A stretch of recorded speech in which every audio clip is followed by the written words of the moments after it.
Salut les devins, c'est Saikyo. Aujourd'hui je vous présente des formes d'espada que vous avez peut-être déjà vu passer en sachant ou ne sachant pas d'où elles sortent, mais en tout cas je vous parle de la résurrection au-delà de la résurrection de l'espada dans Bleach. Cette résurrection là, elle est assez classe, il faut l'admettre, ce sont des formes très en couleurs, pas mal de couleurs vives, fluo, etc. On sent que l'espada se lâche d'une certaine manière, mais ces formes ne sont jamais apparues ni dans le manga, ni dans l'anime, ni même dans les récents romans Bleach, que ce soit la dilogie ou la récente trilogie. Ce n'est donc pas dans l'histoire canon de Bleach que cela existe, mais je tenais à clarifier le sujet et également à vous expliquer où l'on peut retrouver ces formes, l'explication qu'il y a derrière et les capacités de chacune d'entre elles. On va toutes les passer en revue pour chacun des membres de l'espada. Alors, il faut savoir que ces formes ont été incluses dans le jeu Bleach Brave Souls, à l'occasion de l'inclusion de la trilogie de romans. C'était alors une célébration dans le jeu, et ces résurrections d'espada représentent leur fusion avec le Hogyoku, cet artefact que l'on appelle la perle de la destruction par exemple, traduit en français, ou le joyau de la destruction, qui a de nombreux pouvoirs que Aizen a très longuement convoité, et qui permet pas mal de choses. On sait que c'est grâce à cela que Rukia a pu transmettre l'intégralité de son pouvoir à Ichigo au lieu de seulement la moitié comme prévu. Les formes d'évolution de Aizen lui ont été permises par le Hogyoku. Nous savons également que les Arrancars, les Holos peuvent évoluer grâce à ce dernier, donc voilà, ça permet de réaliser beaucoup de choses et permet aussi également de matérialiser les désirs de son possesseur. Le jeu Bleach Brave Souls a mis en avant ces formes un peu comme celles d'espada qui proviendraient d'un univers alternatif à celui que l'on connaît déjà, et ce n'est pas la première fois que cela arrive dans le même jeu, étant donné que nous avions par exemple, entre autres, une forme alternative du personnage de Ulquiorra, qui n'était pas en résurrection ou quoi que ce soit, avec d'autres vêtements et chara-design qui changeaient. Et bien cette fois-ci, l'espada va au-delà de ses pouvoirs d'origine, au-delà de sa résurrection, en s'alliant avec le Hogyoku, et je vous en dévoile aujourd'hui alors l'intégralité des pouvoirs pour chacun de ses membres. Pour cela, et bien sûr je ferai appel à votre compréhension concernant tous les termes qui vont suivre, car il y en aura beaucoup en espagnol et également en japonais, et ce ne sont pas deux langues que je pratique régulièrement, donc forcément que mon accent français va lourdement ressortir, mais le but c'est que vous compreniez comment fonctionnent ces formes-là. Alors pour le personnage de Aeroniro, au-delà de la résurrection, cela s'appelle Glotoneria Fuerte, traduit en français par la gloutonnerie puissante. Sous cette forme-là, Aeroniro devient beaucoup plus humanoïde, bien qu'il reste assez chelou, faut quand même se l'avouer. On ressent d'ailleurs, et ça sera le cas pour chacun des membres de l'espada, qu'il revêtit une forme beaucoup plus proche de l'animal qu'il représente sous sa forme de holo d'origine, et ça sera le cas pour tous. Vous verrez que d'autres, un peu comme Sayel Apollo Grants, peuvent même mixer divers animaux, chose que l'on comprend un petit peu mal, mais bon, c'est aussi le cas. Pour Aeroniro, il est très teinté de couleurs violacées et également roses dans le fluo. Tout cela n'est que l'émanation de son Reiatsu, y compris ses vêtements sont constitués de Reiatsu, et vous pourrez constater que la fusion avec le joyau de la destruction a eu lieu dans le trou en plein milieu de sa cuisse gauche. Vous remarquerez très étrangement que ses pieds sont devenus des mains, et en termes de pouvoir, Aeroniro dispose d'une capacité de base plutôt de l'ordre du support, car ça peut affaiblir la défense adverse, et il peut également se prémunir de certains changements d'état comme la paralysie. Son attaque spéciale, c'est elle qui nous intéresse, c'est donc la Glotoneria Fuerte. Il utilise ses pieds qui sont en forme de main, je vous le rappelle, pour attraper son adversaire, et suite à cela, il déverse une vague de liquide rose foncé depuis sa bouche, une sorte de bave. Celle-ci cause d'énormissimes dégâts, on pourrait considérer que c'est un petit peu comme de l'acide envoyé sur son adversaire, et ce liquide a la faculté de soigner ses alliés dans le même jeu Bleach Brave Souls. Passons à l'espada suivant, répondant donc au nom de Sayel Apollo Grant. Il a un nom de résurrection de Hogyoku assez étrange car ça s'appelle la Vida Fornicaras, traduite en français par vous forniquerez la vie. Ça a déjà de quoi nous mettre mal à l'aise rien que par son nom. Sous cette forme, Sayel Apollo Grant nous montre directement la couleur étant donné qu'il est nu, et on peut également constater qu'en termes d'apparence, il mixe à la fois les capacités canines plutôt, au niveau du bas du corps, mais également celle d'un volatile. On voit que le trou dans sa poitrine ne contient pas le Hogyoku, donc le lieu de fusion n'est pas là, mais vous constaterez qu'en tant que maître de la perversion de la luxure, il a une longue, très fine queue noirâtre, au bout de laquelle se trouve une plante avec une fleur inversée, aux pétales inversés, contenant à l'intérieur de celle-ci le Hogyoku qui lui donne donc les pouvoirs de cette résurrection.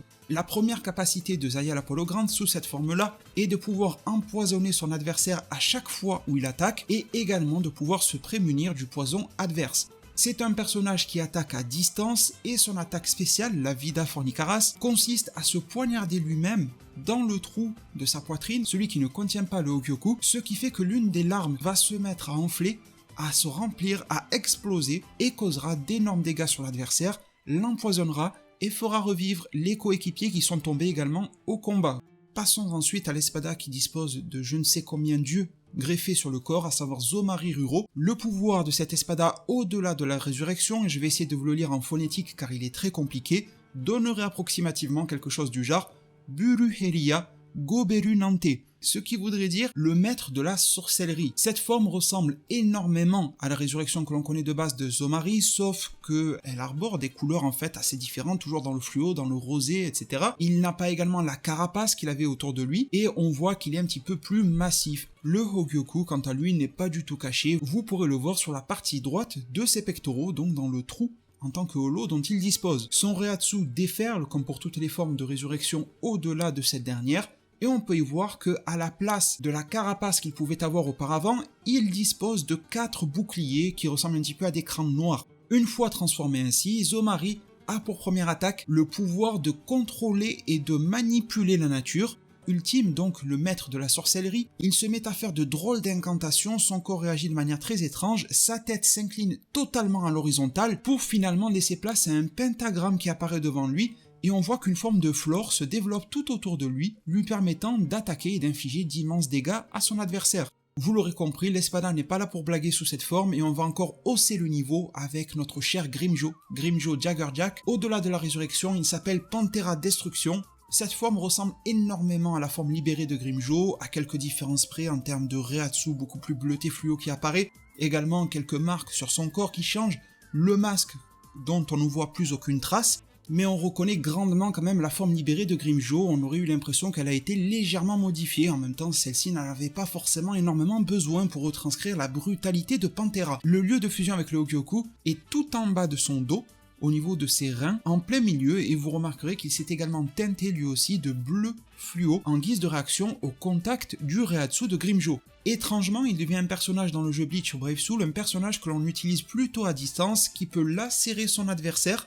Son attaque spéciale Panthera Destruction est une redite, une reprise, une amélioration de son attaque originale, vous savez, Deathgaron, sauf qu'il en fait plusieurs à l'aide de sa queue, qui l'enflamme. Il fait une sorte de mouvement rotatif pour pouvoir l'envoyer, et en fait il envoie plusieurs Deathgaron à la fois pour créer une sorte de barrage multidirectionnel de son attaque phare lors de sa libération traditionnelle. Parlons désormais de celui qui aura eu affaire dans l'œuvre originale Bleach à Zaraki Kenpachi en personne. Je parle bien évidemment de Noitora Gilga, fusionné avec le Hogyoku. Celui-ci s'appelle Santa Teresa Guadana, ce qui se traduit en français par prier la faux de la menthe religieuse. Alors on oublie le bleu, le rose, le rouge en tout genre, là cette fois-ci on se teint beaucoup plus de noir et on fait un petit peu de contraste assez classe avec du jaune, quoique on conserve malgré tout des yeux violacés chez Noitora, mais ça ressemble énormément à sa forme de résurrection que l'on lui connaît originellement. La partie noire de son corps est une forme d'armure, de carapace, et on remarquera que dans cet univers alternatif, Noitora ne dispose plus de la multitude de bras qu'il avait pu utiliser pour se battre face à Kenpachi, mais il n'en a plus que 2. Mais vous remarquerez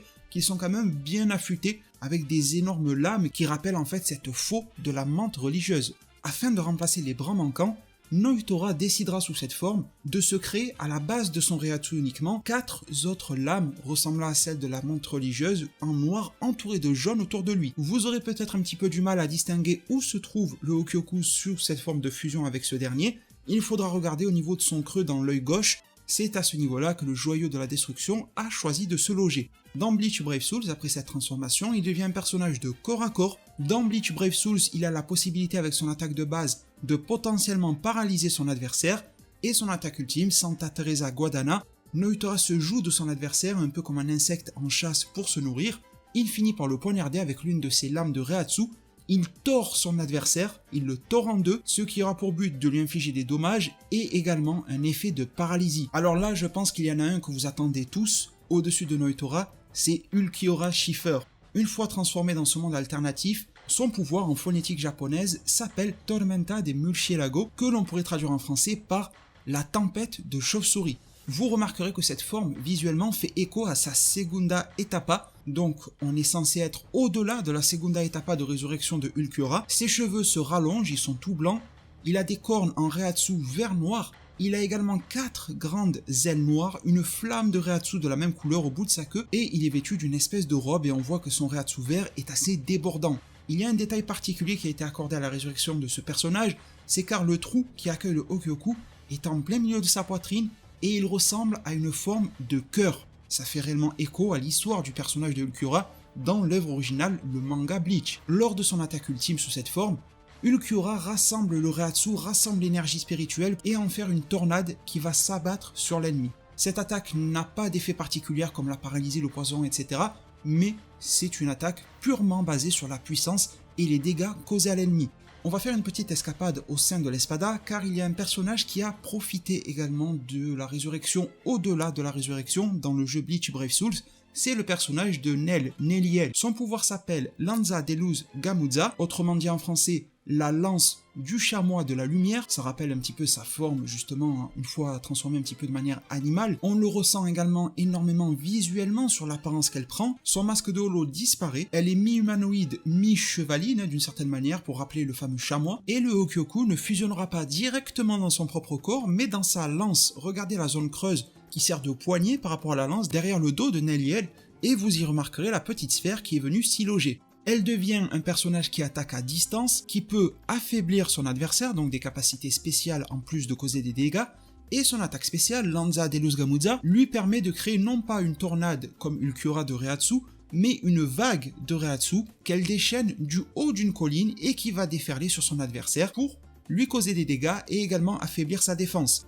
Après la très classe Neliel, parlons également de celle qui n'est pas sans reste, à savoir Haribel. Tier Haribel, l'Espada numéro 3, dont la résurrection alternative s'appelle Dientes de Tiburon, qui se traduit par les dents du requin. Contrairement à Neliel, elle reste beaucoup plus humanoïde. On remarque que le Hokyoku fusionne au niveau de son bas-ventre, qu'elle arbore tout comme Ulquiorra plutôt du noir et du jaune, voire même de l'orangé en termes de nature et de couleur de Reiatsu, mais ses yeux restent teintés d'un bleu turquoise très vif. Je pense que je n'ai pas besoin de vous faire un dessin. Haribel perd la plupart de ses vêtements, la plupart de ses accessoires et de son armure. Je pense que c'est un petit peu pour plaire aux amateurs de waifu bien sûr. Et il y a une partie d'elle qui n'est pas du tout humanoïde. Vous remarquerez que son bras droit ne se termine pas avec une main, mais au contraire se termine avec une nouvelle forme d'épée. Contrairement à Neliel, elle est un personnage qui attaque au corps à corps pour se prémunir d'une fameuse altération d'état qu'elle connaît bien, à savoir le gel, étant donné qu'elle a combattu Hitsugaya Toshiro en personne.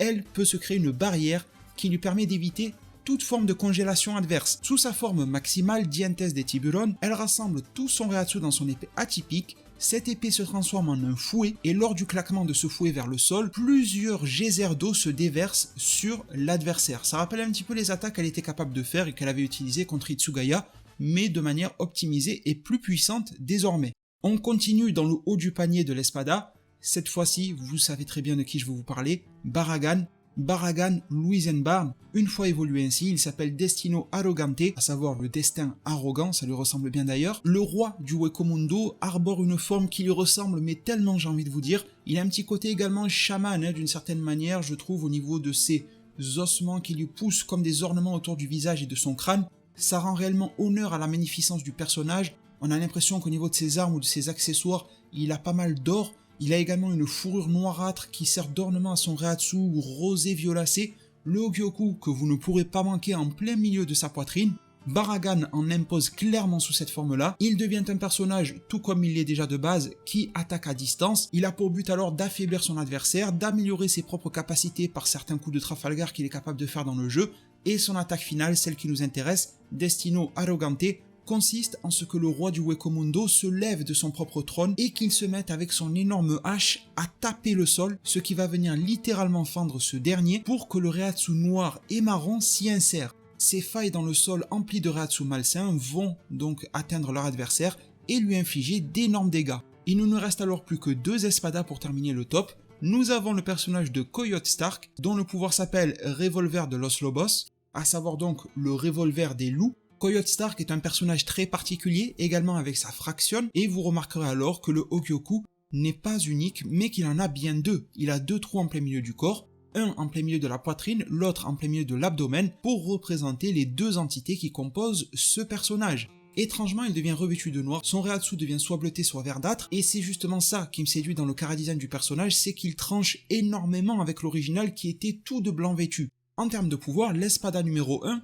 peut tirer avec ses pistolets au niveau de ses mains, mais également avec ceux au niveau de ses pieds. Ses pieds sont devenus aussi des pistolets, et par ces derniers, il peut également tirer des serros. Il passe donc de 2 à 4 pistolets sous cette forme-là. Lorsqu'il utilise son pouvoir maximal, Revolver de los Lobos, il crée grâce à son Reiatsu 2 nouveaux géants pistolets et tire un énormissime Sero qui est plutôt bleu-vert, qui représente donc les 2 natures de Reiatsu qui le composent, qui vont directement taper l'adversaire et également lui infliger un effet de brûlure. Pour terminer, je ne l'avais pas oublié bien sûr, Yami, l'Espada Zero, qui s'appelle le géant de la colère. C'est donc en référence à la forme géante qu'il prend lorsqu'il s'enrage dans sa résurrection de base que l'on lui connaît, mais cette forme-là ressemble moins à un gros tas comme il pouvait l'être originellement. Il est plus structuré, il est plus musclé, on voit mieux ses proportions. C'est le seul d'ailleurs qui nous propose une forme de Reiatsu qui est rouge, qui n'est pas donc violette, jaune ou même bleue ou verte. Et même le Hokyoku fusionnera de manière très atypique avec lui car il reste un petit peu comme en gravité autour du personnage, vous le voyez flotter dans son dos, entouré de Reiatsu.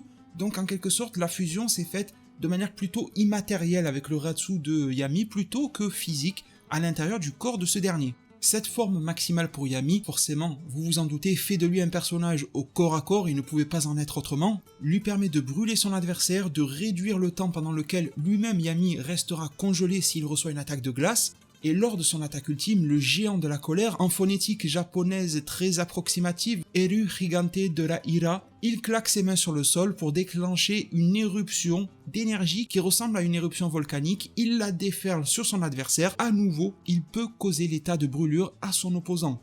Mes très chers devins, nous avons fait le tour de l'Espada en forme de résurrection au-delà de la résurrection elle-même, dans cet univers alternatif qui a été créé par le jeu Bleach Brave Souls, fusionné donc avec le Hogyoku.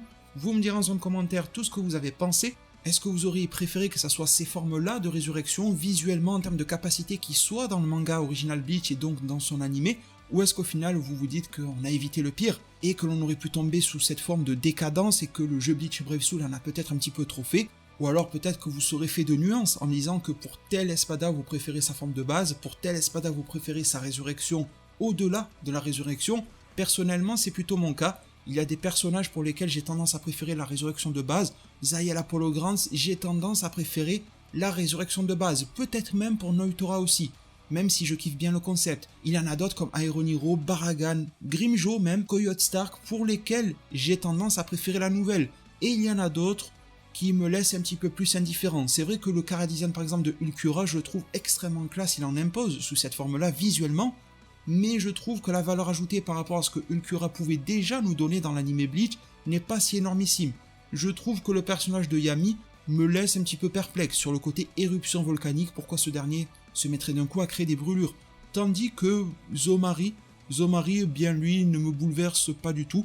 C'est kiff-kiff si vous voulez, j'aime autant sa forme de résurrection normale que la forme de résurrection alternative.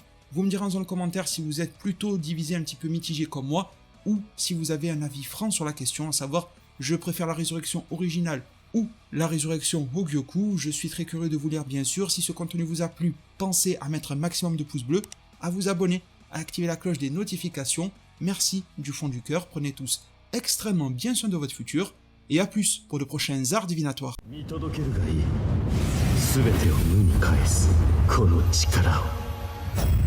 トルメンタでムルシエラコ